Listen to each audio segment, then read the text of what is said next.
उनके लिए कराई जा रही ये सिक्योरिटी वापस लेना कोई नया नहीं है। ये जो बीजेपी के मन के नहीं है उनकी सिक्योरिटी वापस आई। कल हमारी सिक्योरिटी वापस ले रहे, आदरणीय आजम खान साहब भी सिक्योरिटी वापस ले रहे।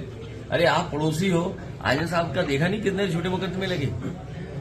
सरकार उनकी है, आप खुद अपने जिले में जानते सर। हो। आजम खान तो आजकल इस समय इमोशनल हो रहे हैं और आप इमोशनल मैनपुर में फंसे उनका हुए हैं सर। आप खतौली और रामपुर क्यों नहीं देख पा रहे सर? अरे उनका खुद उनका कितना नुकसान किया उनका कोई कल्पना कर सकता है। राजनीति में ये तरीका नहीं होता है। राजनीति में ये तरीका नहीं है कि सरकार में आप आ गए दूसरे आदमी विरोधी को बिल्कुल खत्म कर दें। सर कल ही मुरादाबाद के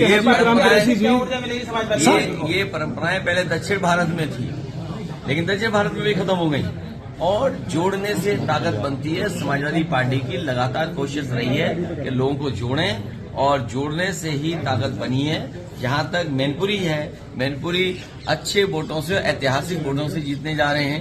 रामपुर भी जीतेंगे और खतौली भी जीतेंगे। सर गुजरात चुनाव में सर एक बार बीजेपी के साथ में बीजेपी मैच कर ले फुटबॉल का, तो वो मैच कब हो रहा है?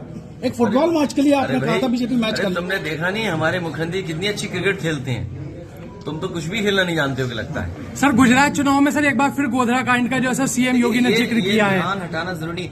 देश खत्म हो रहा है, बेरोजगारी है, किसान दुखी है। आप पूछिए ना किसान से, उसके लिए डीजल पेट्रोल की क्या कीमत है? आरोप लगा रहे हैं कि सपा दंगों के लिए जिम्मेदार है। खतौली में उन्होंने एक आरोप लगाया है। कौन कह रहा है ये? योगी जी। जो दंगा कराते हैं वो सत्ता में बैठ गए, अब दंगे कहाँ हो रहे हैं? और फिर दंगाओं के आंकड़े में देखिए कौन नफरत फैला रहा है। सर आजम साहब ने कहा है कि रामपुर में हम अकेले पड़ गए, क्या पार्टी उनके साथ खड़ी है? नफरत फैलाने के लिए दंगे की बात कर रहे हैं, नफरत फैलाने के लिए इस तरह के स्टेटमेंट दे रहे हैं।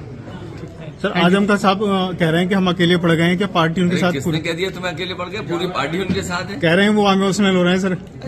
इमोशनल नहीं, ये उनके साथ जो हुआ पॉलिटिक्स में किसी नेता के साथ नहीं हुआ। धन्यवाद।